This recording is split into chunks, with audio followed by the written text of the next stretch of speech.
IVM. If you are a fan of great storytelling, then here's a cool podcast for you. Why don't you check out Kahaniyan? It's a podcast where two stories are featured every week, and these are stories based on real lives, and real people tell these stories. It's a great concept. So please check it out. It's out on IVM Podcast app, website, or wherever you check out podcasts. You're listening to Keeping It Queer with Naveen Narona. Hello and welcome to Keeping It Queer. My name is Naveen Narona. I'm your host. And today on the show, joining me is a very dear friend of mine, Darshil S. Hi, Darshil. Hello, Naveen. And before we became good friends and we spoke about life in general, we were at loggerheads at one point in time. I remember you were organizing Gulabi Mela, which happens every month around the Pride. And I had like the stupid comedian that I am, had this ego ki, oh, now I'm part of the queer community, so they should like call me for all the performances. So I think I was trying to ask you to, get me on the lineup, and you were like, no, it's already full. I'm like, how can you do like this? How can they? So I had like a bit of a brunt, and then like Karthik, who was on season 1, told me, don't worry, he's very nice and very sweet as a person. You just have to he's under a lot of duress right now. So then I actually met you and I realized how sweet as a person you are. So thank you for not thinking of me as an asshole, which I sometimes am. Yeah, but that's fine because what happens really is event plannings happen really well in advance. And we had actually filled up everything. And because with what your set you had sent, and we played it, we had a whole discussion also. We were like, can we literally squeeze him in somewhere? Because what is a queer event if it does not support or give up a platform for someone from the community? Didn't get squeezed anyway. So it was just too tight. And because if you realize, if you attended that Gulabi Mela also, we were just running helter and skelter because things were getting... It was very beautifully done as well. I would totally recommend anybody who's out there to go and check it out. By the time the episode comes out, we'll have passed February. but next time, do check it out. So tell us about you, Darshil. Take us to your life. You're very young, obviously. You're 24. I don't know, I'm saying very young. I'm 26. But at this age, you have achieved so much. Anybody who's come to the queer community in Bombay has seen you actively involved in the scene. So where did this come from? I guess, as a young gay child, when I was probably 13, 14, I was very lost and confused. And, it's a similar scenario with every person that you meet. And, I had literally no leads or no help as to where do I go. And whatever you see online or anything, it's majorly something that you see, not in this country. So you really are lost. And so you really feel the need and the urge to actually establish a community so that you can help people come out, help people accept themselves, and actually provide a safe space. So that is basically where I really wanted to get involved in something major so I could help people. So did you reach out to someone at the start? Was it you had friends who were in the community, or how was it? It was not really like that. I just ended up meeting people online, and they were like, oh, we are friends, we chill out at nights at a local place and all for just meeting up and all. Why don't you come? So that's how it started. While then later on I started getting involved into, they started then taking me to events and all, which were organized by different communities, groups and all. And that's when I was like, oh shit, there's actually a life here, which I was completely not aware of. So, it's just that one person that literally takes you to the whole new level, or exposes you to the whole community that really is there. So that's basically what happened. And I just got into attending events, and then I got to know about a lot of events that Yaria as a group was doing that year, which was Gulabi Mela, the first ever Gulabi Mela, Flash Mob, and everything else. And I was just like this over-enthu kid, 18, 19 years old, who just had to do everything that he possibly can. So it's a whole new world for you, right? You're just meeting all these cool people who are doing cool things, and then they also trust you to have all this responsibility to be able to do all of this. Yeah, precisely. So that's exactly how it was like. So I was like, and so with Gulabi Mela was the first thing that came across, and they had requirement for stalls and all. So I'm like, wait, I'm studying culinary, and food is something that I really love. Why don't I put up a stall? So that's when I put up a stall, and then it was kind of okay. What was the stall all about? Stall was about canapes and small food bites. That's majorly what I did, because I had literally almost no help with it. So your passion for cooking also came in handy over there. So when did that happen? You wanted to become a professional chef and... Was that a part of the same growing up? Because what happens a lot is like, a lot of people say that, if a man wants to cook, then like, probably he's gay, like that kind of weird equation. And I'm like, okay. So I don't know. Would you say it's true? I don't think so. It's true because to cook is to be just in love with food and to really, really enjoy the process of it, while your sexual orientation is something which is completely different. So I would not put the two things in the same platter. But yeah, if the two things come into the same platter, that's me then. That's amazing, because having dated a chef, I know it's always like a bonus point, because great food and great sex is like, a great combo. So tell me about the time when you moved on from there to obviously become one of the youngest people to even assist with the Mr. Gay World India pageant. And what was that experience like? So I guess after attending events and all, Sabi Mathin, who was one of the founding members of Yaria, he's like, listen, I think you have something really strong and you have a spark in you, and we would love to have you on the board. So we're going to have interviews and all. Why don't you just jump on in and apply? So I was like, sure, I'll be very happy to do so. And so I went for the application and I was really nervous. But, the only bonus thing was I at least knew people who were there interviewing me. At least I knew the names. I was not really scared or so. And they kind of was a little strict and all, but then that's how it was fine. And then I got through Yaria. And then it just took off a whole new thing where I was literally organizing. I was organizing a hell lot of events, and it was more like I was taking in charge and I was feeling responsible, and I felt that I'm doing something for the community. Then I just did not want to stop myself into Yaria, and then I actually explored other avenues as to which group I can help. And more or less, every group had their own strong standings and all. And this was after Sushant came back, and then he had gone to Big Boss. And in 2016, Sushant had become a good friend by then, and he was like, guys, I'm the national director for Mr. Gay World India. And I think I'm going to have a pageant from henceforth, because we don't want what happened in 2015 to repeat, which was the contestant applied and then he backed off and he sought asylum in another country. Okay. So which was pretty much of a big slap on the country's image. So we were like, we just do not want anything of that sort. So we are really going to step up and take up onus. So when Sushant broke us, he just put it on a small group of WhatsApp of friends that we had, and we were like really excited. We were like, oh my God, this is amazing. Like a pageant probably taking shape. Yeah. So the one that Sushant won, was it not like professionally done, or what was so what Sushant won, what Nolan won, they were majorly what Nolan Lewis, is it? Yeah, Nolan Lewis. Okay. They were majorly what they applied for themselves. So they were not really, they did not have a whole pageant to it. So they were something like they individually applied for, and then they they trained themselves and they did all the fundraising and everything, and then they went for it. So they self-represented the whole country. Correct. So after 2016, since when Anvesh, Darshan and now Samarpan is going, we've had a proper structured panel and everything to a whole pageant basically to support whoever the winner is. Awesome. And our representative. So how are you involved in all of this? I'm technically the assistant manager of the North and the Eastern Zone, and I'm responsible to help up find great representatives of our country and get them on board, make them talk to them, ask them to apply, and then groom them and everything. So and basically, how are the entries there? Are they like a lot of people apply for this? Yeah, we do have different amount of entries every year, and it's like it keeps varying as to what. It's something very interesting. Also, I've realized is it depends on how much of this thing the previous winner has taken up, and that's when it boosts really the next person and the whole next group of individuals to apply for it. So since you've been involved with the whole selection process and everything, do you think diversity is now coming into the Mr. Gay World pageant? Since 2016, when it was the first year, I and Sushant had, by Sushant and Sanket, we three are the ones who really organized the whole pageant with support from everyone in the community. Our whole thing was we will never ever just be focused on looks or your body physique or anything. Our whole focus was always on diversity. We were like, irrespective of what the world pageant does, India as a pageant is always going to be on diversity. So that has always been our focus. We never go solely on looks or on body physique. It's just a chance that this year's winner is really good at physique and everything, but our previous winners have not been so, because it's a topic of conversation around a lot of gay Facebook groups where Yeah. people discuss this, that why is there no one from sometimes from the darker skin tone or the chubbier side.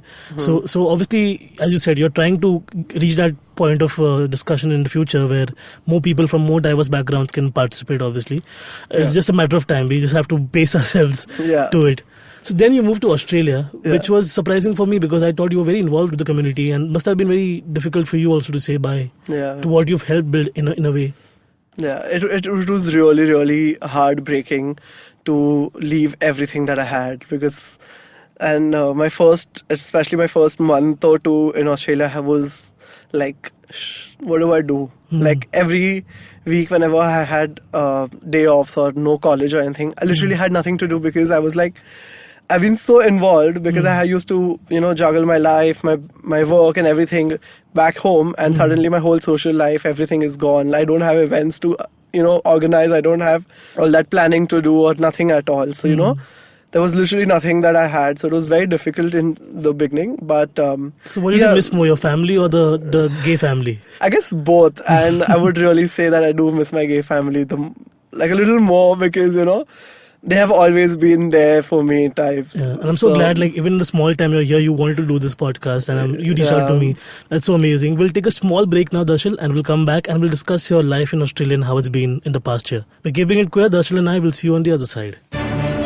Every week comes a show where three people come together to tell you about stuff they like. A movie, a TV show, a book, and other stuff. Tune in every Monday on iTunes, Audio Boom, the IVM podcast app, to IVM Likes. Batman approves this message. Thank you, Batman. Welcome back to Keeping It Queer. I'm here with Darshil Shroff and we're discussing his life and his adventures in the land down under. So you moved to Australia to study further cooking, right? Yeah. It's a culinary... It's a culinary diploma. So Okay. it's basically just to enhance my skills further. Awesome. So there now you have a whole new life. The gay scene in Bombay obviously is not as evolved as say Australia. What are the major differences that you found? I would not say that the gay scene in Bombay has not evolved. I mean, you do have, in fact, Bombay gay scene is pretty great considering you have lot of events all throughout the year. So please don't say that because I have been a strong person in the gay scene of Bombay. I understand that. I mean, like, in terms of activities and in terms of people doing a lot of things, there's a lot of things happening now. Yeah. I mean, on a singular level, when you go back home and you want to rent an apartment or you want to stay with your life partner, that's the chain of thought I was going for. Yeah. I obviously agree that there's a lot of things happening, especially in Bombay, Bangalore, Delhi, and these metropolitan cities. There's so much inclusion and there's so much conversation, and people do perform various acts of hand holding or baking out sometimes in public. But the real deal is to go back to your hometown or go back to the smaller pockets and deal with that. So in that regard, I'm saying Australia now recently legalized same-sex marriages, and for them also it's been a big struggle. And you were there when that happened, so it must have been a different feeling altogether. Yeah, I guess that was one of my best feelings till date. I think that joy, that celebration that you see on everyone, that happiness that you see on every Australian citizen's face was amazing, because you have something like an Oxford Street, which is like the gay street of Sydney, and it was completely full, and it's pretty long. It's like almost like a 2-3 kilometer long street, and that being completely full of people was a lot of people were on the streets celebrating, and all people were literally listening to music. Everyone had got their own music and all, and they were playing there on the streets, and people were dancing and writing love wins and all on the roads with the chalk and stuff. So it was an amazing celebration. What a free ideal world should look like. Yeah, what basically a free ideal world should and we're look not saying like. don't come and party with us. Come and enjoy this beautiful gift of having to finally get some validation. Did you think that maybe we should have this in India someday when this actually happens? How would we go berserk? I think when it happens in India, we're just gonna go mad. And we do feel that we're so close to now getting that.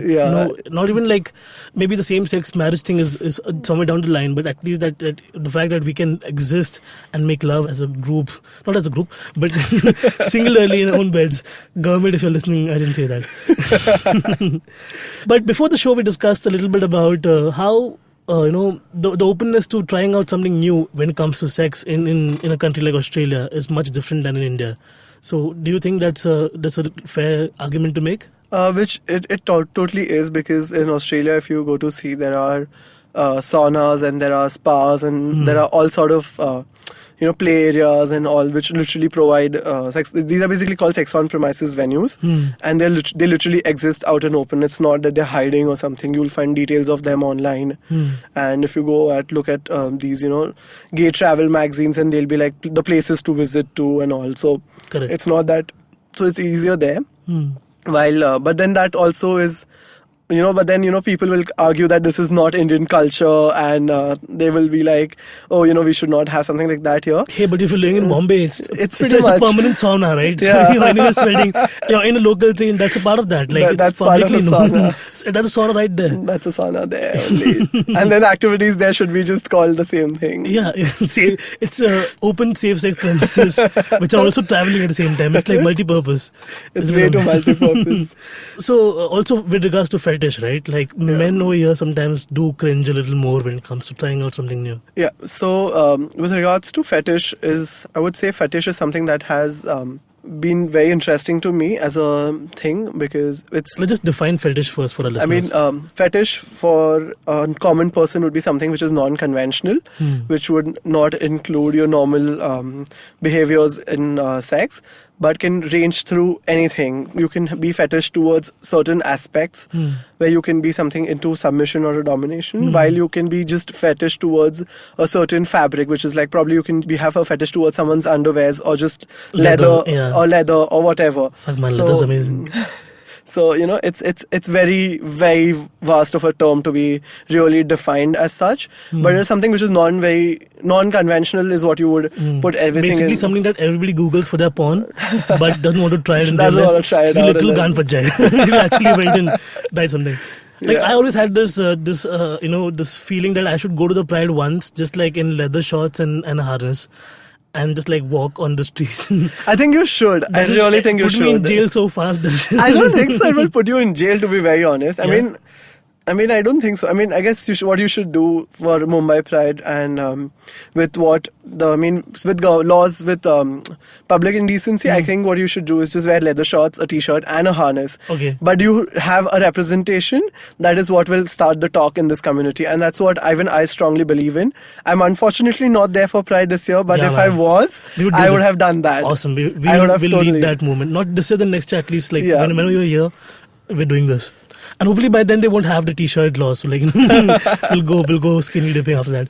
So do you think now that slowly after people start evolving and taking this, it's a matter of time, right? People will obviously try to buy stuff online as well. Even with sex toys, for example, people are so scared of ordering out online because, but there are websites like, that's personal.com where you can order stuff online and they have great lubricants, by the way. So you're very experienced. I am. I mean, like I spend a lot of time. Loyal customer.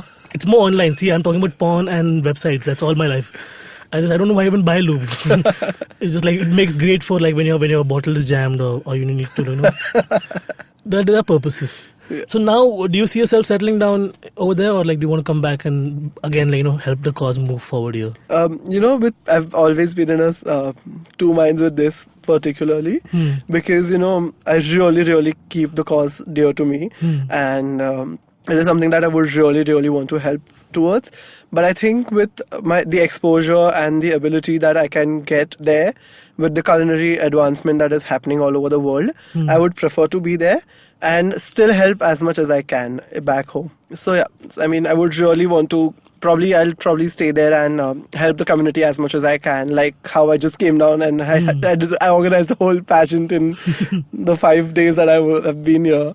Awesome. So yeah, that's because we have to think about this sometimes, that a lot of openly gay people who feel that in India there's no possibility for them to settle down or I think that's utter rubbish. Yeah, to be very I mean, honest. you're bailing on something. If you wanted to be a part of it, you'd be here and not use that as an excuse to run away and then because the other countries have had it now. It's a good thing for them, but what we really need is more queer people here to be. We also need population control, but that's major. It's all like a weird subset of each other.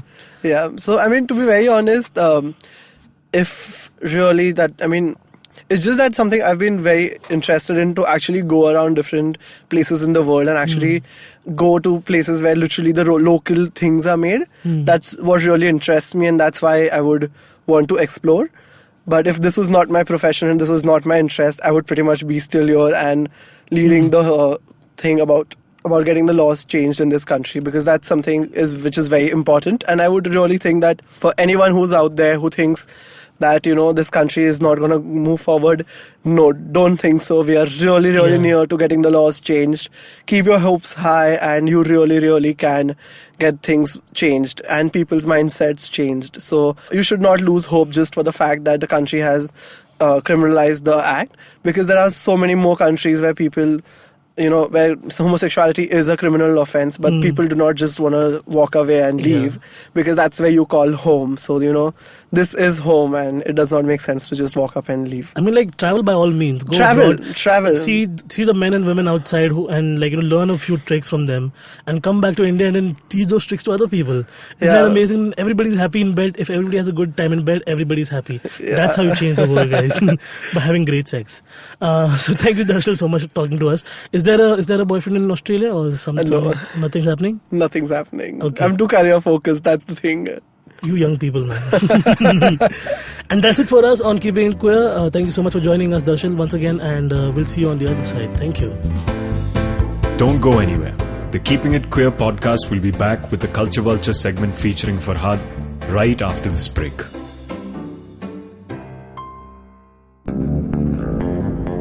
Hi, I'm Amit Verma, the host of the weekly podcast, The Seen and the Unseen.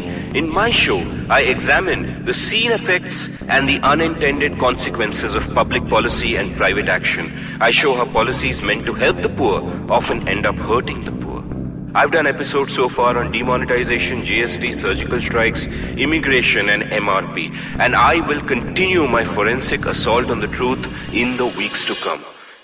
Catch the show every Monday on the IVM Podcast app or any other podcasting app that you prefer. Or visit seenunseen.in for all the latest updates.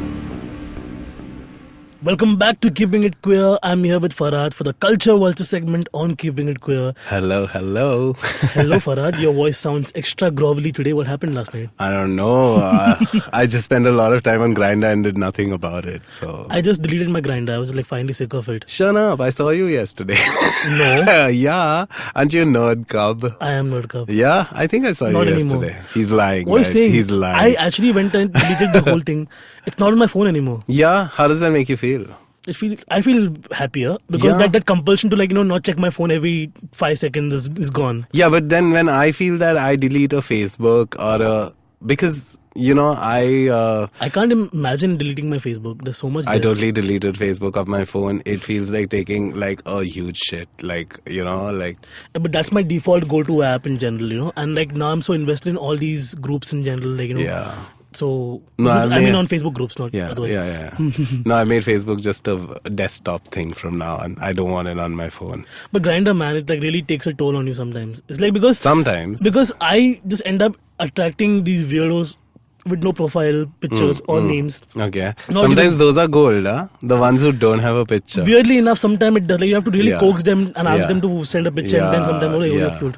And I'm like, who am I talking to? But sometimes, as you mentioned, they turn out to be gold. Great fucking guys. Tell me your experience. In fact, I totally never used to message the faceless profiles, but I have learned my lesson. I met this beautiful boy, totally discreet. Sometimes that's the beauty of it, right? Yeah. Just finding someone no one else has got to yet. Oh yeah, that's actually one way of looking at it. Yeah, it's like Grindr Pokemon. You just found one, nobody's fucked yet. Nice. Yeah, for me, and this is an analogy I use a lot, but for me, Grindr is it's 3 a.m, you're alone in your bed and you're fucking hungry, and there's nothing in the fucking fridge, but you still get up and go and open the fridge and see it. Yeah, that's Grindr for me. Yeah. I don't even know. I don't even hook up with guys over it, but it's there. I need it. Yeah. I think for me, Grindr is going window shopping and then looking at what you like and probably finding it at Colaba Causeway if you can. Cool. So what do you have for us in terms of culture? What should we explore? Since we are talking about apps. Okay. Yeah.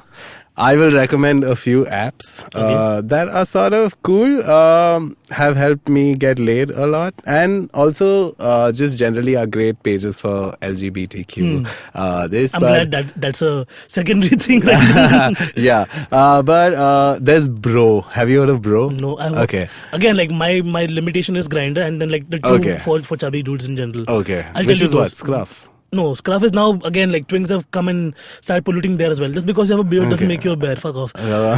So there's one called Growler. There's a term for that, Zaddy. Have you heard of that? Young twinks with their Zaddy. Disgusting as it looks. I think Zad Malik started it. Yeah. Fuck. Now I hate it even more now. So there's Growler and there's Bigger City for big guys. Okay. For big dicks. For big guys. Oh, for big guys. Okay. For big dicks, it's an open market. Welcome. It's an open market. Fine. Yeah. Bro, I love Bro more than anything because of the language. The fuck up is, Bro worked, this is how it works, right? Okay. It's for straight guys who are sort of on the edge about their sexuality. Nice. So they sign up on Bro who just want to hang out with other bros. Now why I love this app is because of the language. Not the language, but the tonality of the app in general is, okay, on Scruff you woof at someone. Yeah. At Grindr, that fucking flame. What's that? Taps. Taps, Yeah, I fucking hate them. You send a tap. The most pointless but thing. on Bro, you fist bump. If you like a guy. Or it's an invitation for fisting. I don't know. It's either of the two. I don't think you want to start talking about fisting with a straight guy straight up. No. Weird fantasies, man. Like everybody has their own thing. Yeah. But you can fist bump someone. You can give someone a bro job. Yeah. They have this little cute tonality thing happening. But I'll tell you the only flaw in the app is that if you tell your gay friends about it, immediately they'll be over it, and the next thing you know, it's another Grindr. Because that's what happened. I shared it on my Facebook telling people, oh my god, there's finally... Because that's the thing, right? For me, I don't want to always fuck a gay guy. I like the whole appeal of a straight guy who's not figured it out. He's sort of okay with getting sucked off. Yeah. I know the adventure of it. Yeah, so Bro is that place. Don't tell your friends about it. It's scandalous. I agree with that whole, that the whole straight dude trying to figure it out kind of situation. Yeah. I met this one dude, and he was pretty kinky in bed. He wanted to do some really crazy shit, but he was not assured of what he wanted. Yeah, like panties, for example. Okay. He wanted to try them out, but he was not sure if he would pull it off. So I'm like, yeah, cool, you look good in that. Okay. So now let me take them. Pun intended. Yeah. Did he pull it off? Yeah. The panties. The whole 9 yards. Nice. Then all of that happened. But then at one point he was like, I don't know, man. I don't want to maybe do this because I don't know how I feel about it. I'm like, cool, sure. 2 months later again, the call comes. God. I'm like, okay, as long as you're taking your time to figure out, I'm going to have good sex. So that's the whole point. Yeah. But even on Instagram, there are certain few pages which I totally like to recommend. My number one, because it's super niche and the name says it all, it's called Self-Destructive Boys. Okay. Do you follow it? No. Okay, so I'm learning all this from you, man. Self-Destructive Boys is a page, and maybe it's just because I like seeing damaged, and I'm not saying bleeding and that also exists, but Self-Destructive Boys is a page dedicated to just boys that are broken, and you need to see the feed to understand. Broken emotionally, you mean? It's just, if you see the feed, you'll understand what I'm saying. Go right now and check it out. Check it out. Self-Destructive Boys. What other ones? I love Bro Jobs. If you follow Bro Jobs, they do a lot of gay memes and shit. They are hilarious. And of course, there's Best of Grindr. Best of Grindr is fucking amazing. Oh yeah, I follow Best of Grindr. Yeah. In fact, I even send them a few of my weird interactions. Top or bottle. Yeah. So one guy's like, hi, I'm top, and I'm like, how fast do you spin? Oh god. Yeah. Naveen, remind me to never chat with you on Grindr. I'm not there anymore. You're just alleging that I'm there. Oh, I see it now. Yeah. You see it, right? You get it. You get the vibe. It's only a page you'll understand when you see it. When you see it, it's something I can't, through this microphone, explain to you. But I love Self-Destructive Boys. I don't know why. It's like Leonardo DiCaprio from Basketball Diaries type. Self-Destructive Boys. There's a little bit of S&M going here, but my god! And if you like, I don't know if I'm pronouncing it right. D'Amato Fabio. Do you follow him? No. If you like BDSM, definitely follow him on Instagram. fantastic. I really want you to check it right now because I want to know if I'm pronouncing it right. Domato. Yeah, I found it. It is D'Amato Fabio. Yeah, he is big time into not BDSM means like leather and bondage and but bondage, yeah. Oh, I like. And it is extremely artsy. It's beautifully done. I think there are two boyfriends who run this thing. Yeah, one of them is Askia, which is good. It is fantastic. It has the most. It has the most beautiful guys. Yeah. Yeah, just tied up in different totally assorted ways. Yeah, so like I've seen this BDSM art before as well, in terms of like the whole tying up thing. Yeah. And then making it like look very artistic in a own way. Yeah. I mean, and I spoke about this on one of the season's episode as well about accepting fetishes, because as first of all the fact that people are having sex itself blows people's mind nowadays. Yeah. But beyond that, there's an entire new world, and you have to talk and understand. There's so many. Do you realize like how many times on dates we don't bother asking the other person what they really want, what is their kink or whatever? Oh, I totally ask them when I'm chatting with them. I've been like put through all these weird rules and regulations, like I don't like this, I don't like that. And what do you like? Tell me what do you like, I'll do that to you. But and then you'll get a boring anything. Yeah.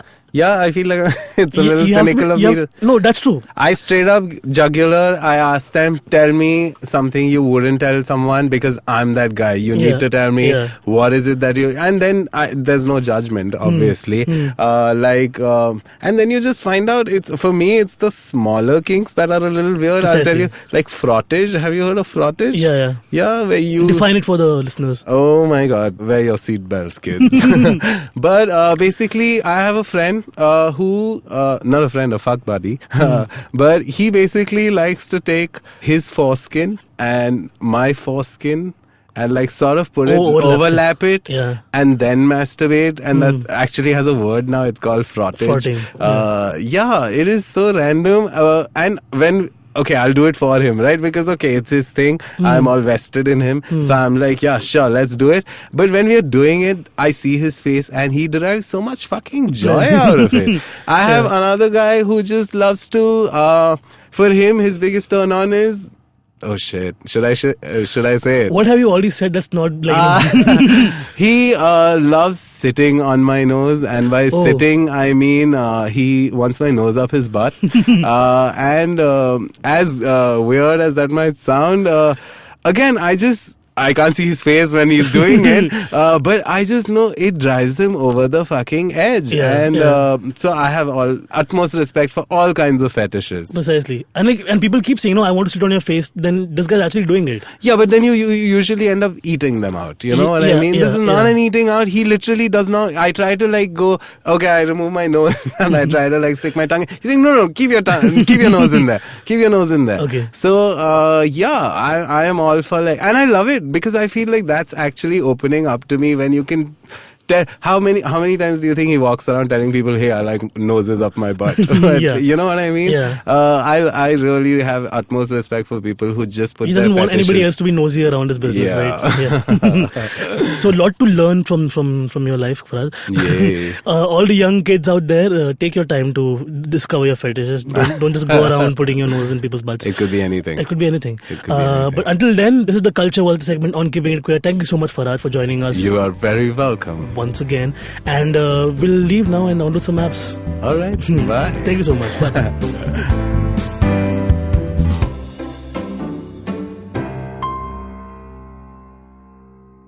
Please note that the views and opinions expressed on Keeping It Queer are solely that of the guest, and IVM is not responsible for what they say. There she stands, a podcast addict.